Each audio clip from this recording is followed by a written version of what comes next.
Papa, maman, j'espère que vous ne m'en voudrez pas. Ma permission est tombée à l'eau. Ce soir, je ne rentrerai pas à la maison. S'il vous plaît, retenez vos sanglots. Depuis ma plus jeune enfance, vous m'enseignez la vigilance. Missionné depuis des mois à la surveillance d'un poste armé à la frontière sud-israélienne, j'opérais avec prudence. Pourtant, je n'ai pas vu venir la riposte de l'attaque palestinienne, agissant avec une grande violence.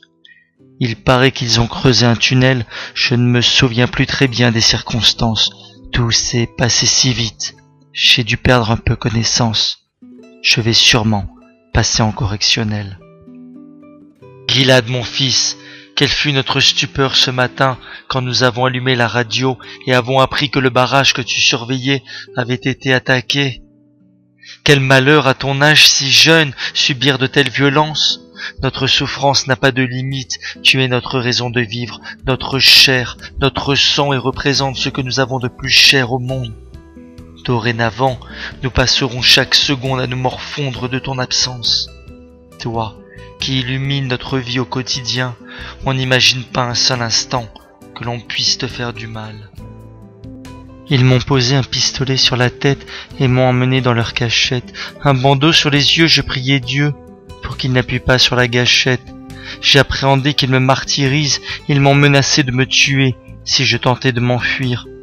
Je les entendais se réjouir de cette prise sans se lasser. C'est sûrement un coup du Hamas, vous savez, ils sont vraiment à la masse. Ils se revendiquent d'Al-Qaïda, mais je ne sais pas qui ils sont. Ils m'accordent un ménagement particulier, ils vont sûrement négocier un arrangement.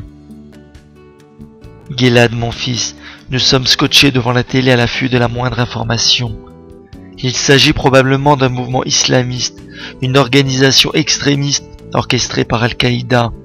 Il faut que tu sois prudent, même si les autorités sont alarmistes, le gouvernement est à pied d'œuvre pour tenter de te libérer. Nous soulèverons des montagnes et creuserons la terre pour te retrouver et te raccompagner à la maison.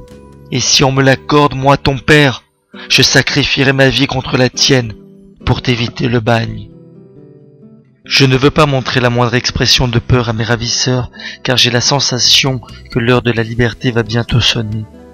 Je sais que vous allez envoyer toutes vos troupes me chercher à la loupe dans les moindres recoins pour me retrouver et déployer toutes vos forces au prix de nombreux efforts pour me récupérer. Cela fait maintenant 2 jours que j'entends ces bombardements incessants au-dessus de ma tête. Je commence évidemment à m'inquiéter. Vous n'êtes toujours pas à mes côtés. Gilad, mon fils, comme on se sent démuni, impuissant face à ce drame. Combien de larmes ont coulé depuis cet événement. Le gouvernement s'acharne corps et âme pour te localiser. Mais où es-tu? Où te caches-tu? Es-tu encore en vie? Cela fait des mois que nous n'avons pas de réponse à ces questions. Nous attendons ton signalement pour intenter une nouvelle intervention. Mais le temps passe, le temps presse, et chaque jour qui passe accentue notre détresse. Je n'arrive plus à compter les jours, les semaines, les mois, peut-être les années de captivité. Je suis enfermé dans cette cellule si petite, murée de tous les côtés, qu'une libellule ne pourrait s'évader.